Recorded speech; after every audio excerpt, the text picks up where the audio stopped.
Welcome back to the channel. Today, we're diving into a story that has left royal watchers stunned and critics asking tough questions. It centers on Prince Andrew, his long-standing residence, and the startling claim that his home was not properly inspected for more than 2 decades. The new details are raising eyebrows, sparking debates about privilege, responsibility, and what really goes on behind the walls of royal estates.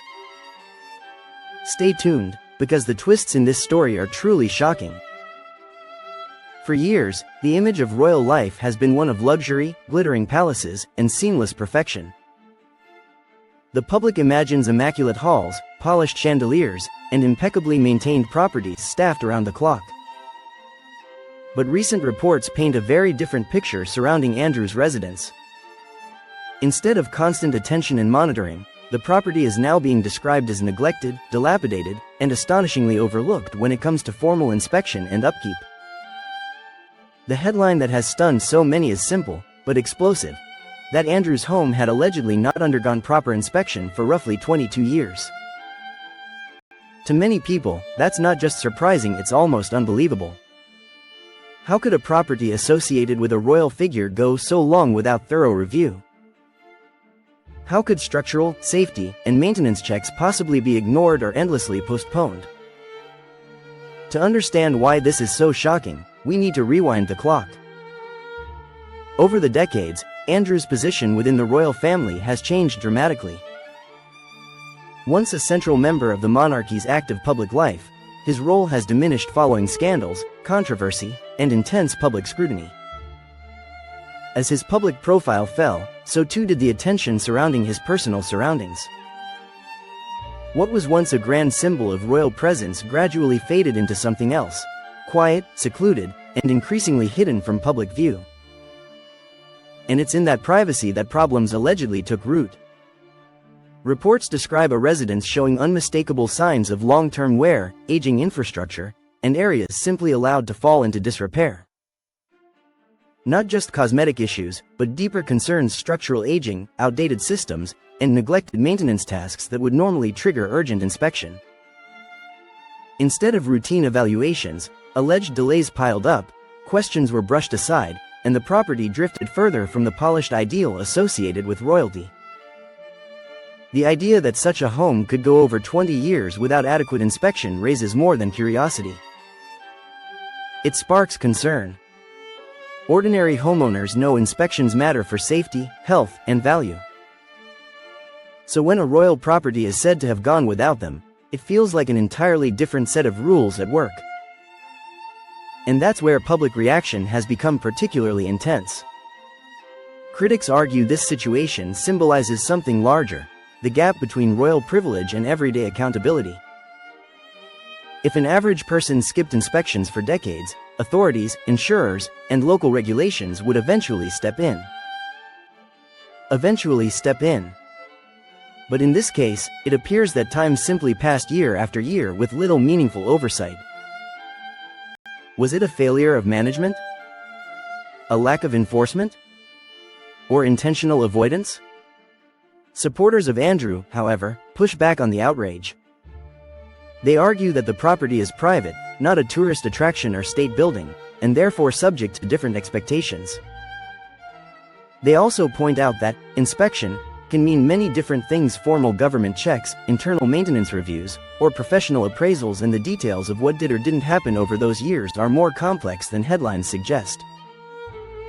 Still, the shocking descriptions coming out now are hard to ignore. Words like dilapidated, neglected, and long overlooked don't usually appear in the same sentence as royal residence. They paint an image of peeling structures, aging interiors, and systems pushed well past the point where they should have been updated. It is a stark contrast with the golden, polished picture typically attached to the monarchy. The situation also raises deeper questions about finances, responsibility, and independence. Who was supposed to handle inspections? Who was responsible for arranging upgrades and repairs? Was cost ever a factor, or was it more about denial, delay, or distraction?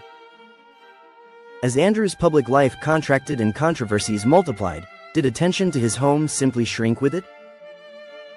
The idea that personal turmoil might mirror physical decline is powerful and uncomfortable. There is also the symbolic side of this story.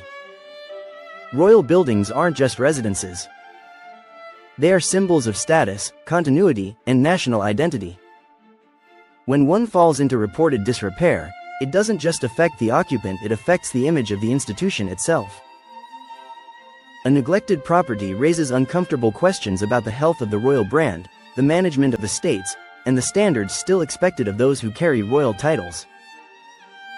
For some observers, the alleged lack of inspections for more than 2 decades speaks to an era of looking the other way. Problems were allowed to accumulate, minor issues became major ones, and no one wanted to confront the reality of aging walls and outdated systems. In that sense, the house becomes more than a building. It becomes a metaphor. A metaphor for denial. A metaphor for avoiding responsibility.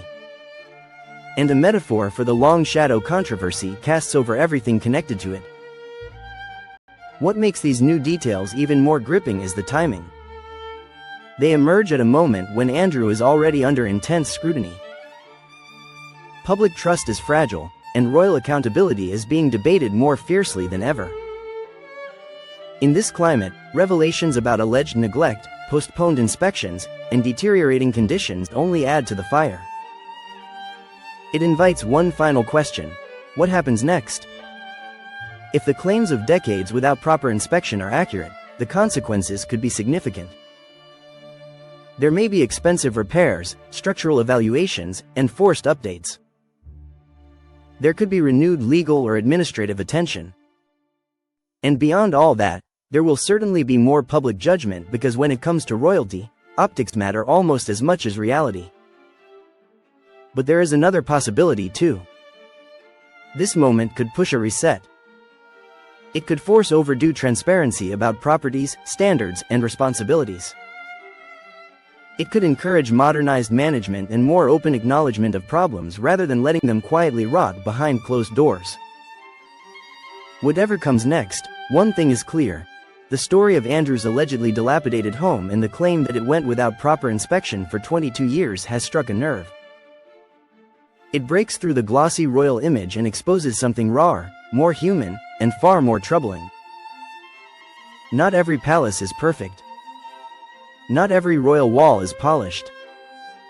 And sometimes, behind the gates and titles, there are cracks, literal and symbolic, that no one wanted to admit existed. Thanks for watching. If you found this deep dive interesting, make sure to like the video, share your thoughts in the comments, and subscribe for more revealing stories, royal updates, and untold details from behind the scenes. See you in the next one.